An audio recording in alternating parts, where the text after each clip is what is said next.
जय हिंद। मैं Manidev Chaturvedi, retired BSF Banaras से।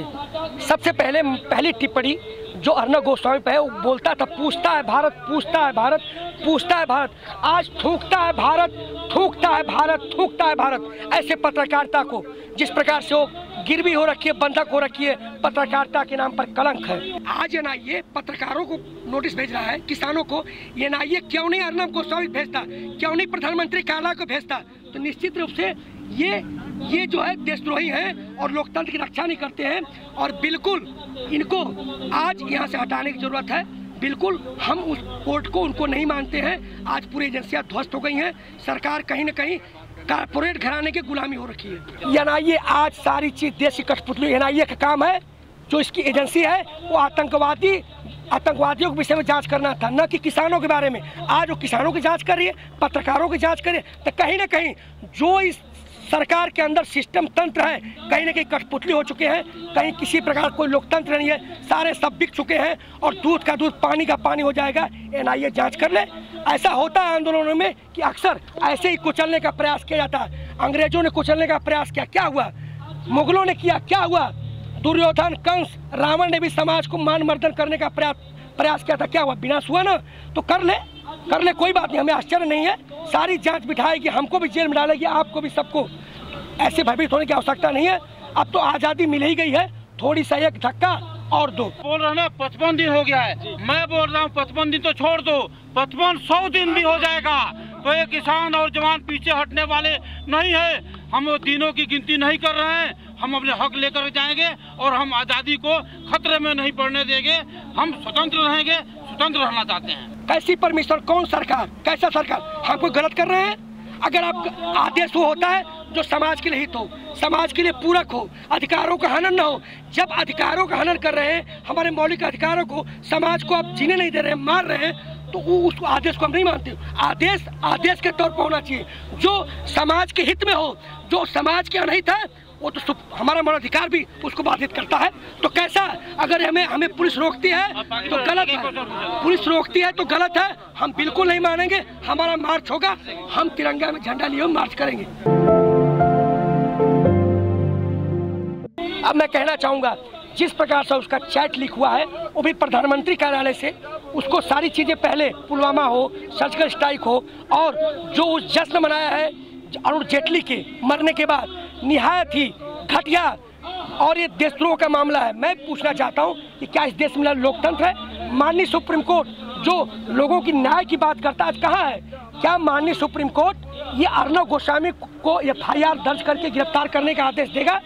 क्या माननीय सुप्रीम कोर्ट दोबारा, जिस प्रकार से पुलवामा की उसको घटना की मालूमात हो गई थी, ये बहुत बड़ा सुरक्षा के लिए प्रश्न चिन्ह है, क्या दोबारा उस फाइल की जांच शुरू करेगा? क्योंकि उस फाइल की जांच में जो चेक पोस्ट होते, जो गाड़ी आती है, टकराती है, 44 जवान मरते हैं, क्या चेक पोस्ट जो किसके ऑर्डर से हटाया गया था, किस अधिकारी ने हटाया, इस पर जांच करेगी। और जो सुरक्षा प्रधानमंत्री कार्यालय से जुड़ा हुआ है, और ये बहुत बड़ा मसला है, क्या माननीय सुप्रीम कोर्ट इस संसद को बर्खास्त करेगी? तमाम इस सवाल हमारे मन में उठ रहे हैं। अर्नब गोस्वामी गिरफ्तारी, सुप्रीम कोर्ट ने एक छोटी संज्ञान लेते हुए उसको गिरफ्तारी पर रोक लगाई, उसको बेल मिली। तो कहीं ना कहीं जो उस पत्रकार जो इस प्रकार का कृत्य कर रहा है, तो कहीं ना कहीं बहुत बड़ा निंदनीय है। ये भारतीय के चौथे स्तंभ पर करारा झटका है, तमाचा है। ऐसे पत्रकारिता को बंद कर दिया। जो सुप्रीम कोर्ट का अभी भी जो रिपब्लिक भारत चल रहा है, तुरंत एडवांस बंद करके पूरी इंक्वायरी करवाना चाहिए। अर्नब की चैट पर भी सवाल खड़े किए जा रहे हैं, कितने वाजिब है वो सवाल? जी, तो जांच का विषय है, तो जांच करवाए, पहले उसको अरेस्ट करें। हम तो यही कह रहे हैं, इस संसद को भंग करे, सारी चीजें तभी ना आएंगी। तो जब इस प्रकार का जब आरोप लगता है तो उसकी जांच होती है। जांच अभी तक क्यों नहीं? अभी तक FIR क्यों नहीं? सांसद बर्खास्त क्यों नहीं? क्योंकि PMO कार्यालय पर भी उंगली उठी है। तो सवाल बनता है, बिल्कुल डराने की कोशिश है। अभी तक देखिए, कोई प्रमाण मिला? आतंकवादी खालिस्तानी है, बड़ बोलेपन के नेता, छुट भैये नेता। किसी कोर्ट ने कहा कि आतंकवादी हैं, ये माओवादी हैं? किसी जांच एजेंसी ने कहा? किसी ने नहीं कहा। सिर्फ ये लोग बड़पोले बन कर रहे हैं और डराने का प्रयास कर रहे हैं, हताशा भर रहे हैं, जबकि भारतीय लोकतंत्र की खूबसूरती है। ना कभी तिरंगा झुका है न झुकेगा, न हिंदुस्तान टूटा है न टूटेगा। जय जवान जय किसान। सरफरोशी की तमन्ना अब भी हमारे दिल में है। अब देखना कितना जोर बाजुए कातिल में है। आगाज तुमने किया है, अंत भारतीय लोकतंत्र जो बैठा है वो करेगी। तुम्हारी जमीन है, धमक हमारी है। 26 जनवरी आजादी का दिन है, ये तय करेगी कि कथित जो सरकार है या आताताई है वो कहाँ है और हम कहाँ हैं। सच और असत्य की लड़ाई में कौन जीतता है 26 जनवरी तय करेगी। अभी आपने जो बोला था एनआईए का सवाल उठाया था, एनआईए को कहाँ जांच करना चाहिए? ये किसानों को, पत्रकारों के ऊपर जो छोटे पत्र आप जैसे उनको करना चाहिए कि आज जो अर्नब गोस्वामी फंसा है, जो चार्ट उनका लीक हुआ है, उस पर एनआईए को काम करना चाहिए। एनआईए का कहाँ काम करना चाहिए? वहाँ उसकी जांच करना चाहिए था। इसका मतलब जाहिर हो रहा है कि एनआईए भी बिका हुआ है, ये भी स्वतंत्र नहीं है, ये भी उनके दबाव में है। तो हर संस्था तो दबाव में ही है, किसके ऊपर विश्वास किया जाए बताइए आप। किसान आंदोलन को सिर्फ ये दबाने की कोशिश किया जा रहा है कि कुछ किसानों को दबा दिया जाए। हमारे जैसे को दबा कर देखो, दम है तो किसानों को दबाने की कोशिश कर रहे हैं और एक किसान दबेंगे नहीं, क्योंकि सिर्फ किसान नहीं है, पूरे देश की जनता अब जाग उठी है। पूरे धर्म एक हो गए हैं, पूरे जाति एक हो गए हैं और पूरी देश की जनता यहाँ आ रही है। यहाँ न्याय बैठेगा, यहाँ संसद बैठेगा, यहाँ सब कुछ होगा। देखिए, आप पूरी जनता को तोड़ने की बात कर रहे हैं, कहीं असर नहीं है। फूल भी हुए हैं और खुशबू समंदर भी हुए हैं, फूल भी हुए हैं और खुशबू समंदर भी हुए हैं। और जब दुनिया ने सताया तो पत्थर भी हुए हैं।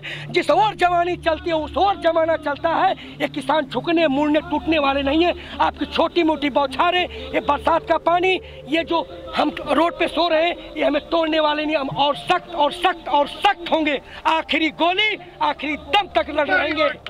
जी बताइए, मुझे करेक्ट कर लीजिए, 55 दिन नहीं 2 महीने पंजाब में चला है, 2 महीने 55 दिन सरकार कहा संशोधन। लेकिन जानते हैं आप, पाप कभी भी हार नहीं मानता, अंतिम दम तक नहीं मानता। दुर्योधन ने नहीं माना, कंस ने नहीं माना, रावण ने नहीं माना, अंग्रेजों ने नहीं माना, मुगलों ने। क्या असर हुआ?